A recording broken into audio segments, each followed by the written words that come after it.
300,000 steel-clad invaders against 20,000 masters of the spirit sword. At the foot of Hattu Mountain, Frandar Hunding didn't just win, he deleted an empire from history. Lean in, traveler.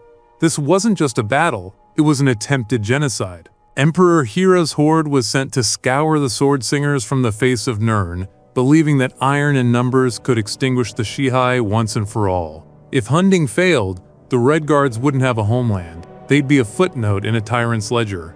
But what Hira didn't realize is that when you push a Master of the Blade into the shadow of Hattu Mountain, you aren't just starting a war. You're choosing the site of your own mass grave. Here is how 20,000 outcasts forged the hammer and the anvil. Hira's army moved like a plague of locusts across the wastes, 300,000 pairs of boots grinding the desert into a fine, choking powder. They called themselves the Unstoppable, but Frandar Hunding saw them differently. To him, they were just heavy iron waiting for the heat of the forge. For months, Hunding led the remnants of the sword singers through the blistering canyons, playing a game of lethal tag. He gave Hira 6 battles, 6 calculated retreats that fed the Emperor's arrogance while starving his men. By the time they reached the shadow of Hattu Mountain, Hira's generals were drunk on their own supposed greatness. They didn't realize they had been walked into a funnel of stone in ancient magic. Hunding's hammer and the anvil wasn't just a tactic, it was a death sentence. The singers stood silent as the sun began to bake the valley. Then, Hunding stepped forward. He didn't draw a blade of steel. He closed his eyes and breathed, and in his hand, the air began to scream. This is the moment the songs always miss, the smell of ozone before the strike. The Shehai isn't just a glowing blade, it is a manifestation of pure, concentrated spirit. When 20,000 Ansei called their blades at once, the valley didn't just light up, it ignited. Hira's front line, armored in the finest plate gold could buy, learned a terrible truth: steel cannot parry a thought.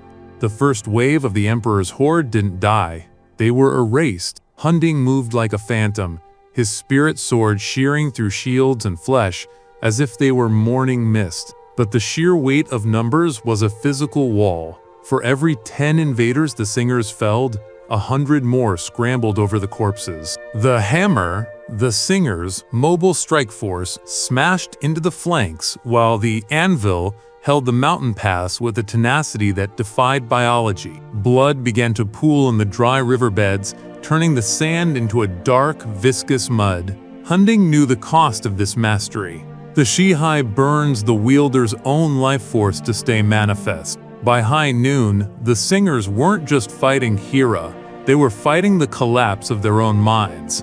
Yet, they didn't falter. They became a rhythmic engine of slaughter, 20,000 hearts beating as one. When the dust finally settled, the silence was louder than the battle. 300,000 men lay broken in the shadow of Hattu.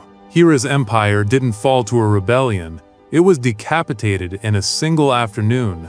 But look at the price, traveler. Less than 20,000 singers remained to witness the sunset, their hands charred by the very light they commanded. They won the land of Hammerfell, but they lost the only home they had ever known. They traded their blood for a future, and left the desert stained a red that no wind can ever blow away. But here is the secret the histories try to scrub away. Hunding didn't just win a war, he committed a divine suicide.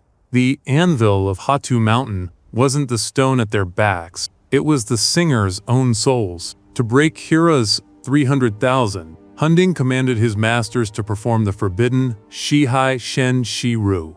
In that final strike, they didn't just manifest light, they burned their very ancestors' memories to fuel the blades.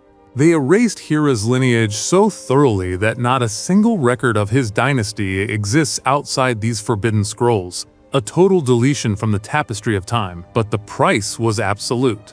The singers lost the ability to ever call the spirit blade with that same purity again. They were no longer saints of the sword. They became the Ragada, the wave of death. They renamed the land Hammerfell not just for the tactic, but because they had hammered their own divinity into a bloody, mortal pulp. They walked away from that mountain as the most powerful army in history, and the most hollowed-out ghosts to ever draw breath. That is why they are called Redguards, Traveler. Because at Hattu, they didn't just spill the enemy's blood, they drowned their own legends in it. They didn't just leave their home. They destroyed the version of themselves that deserved to stay. The fire dies, traveler, and the truth is colder than the night air. Hira's name was unwritten from the stars, but the singers paid in a currency no mortal should ever touch. They traded the song and their souls for the sand beneath their boots.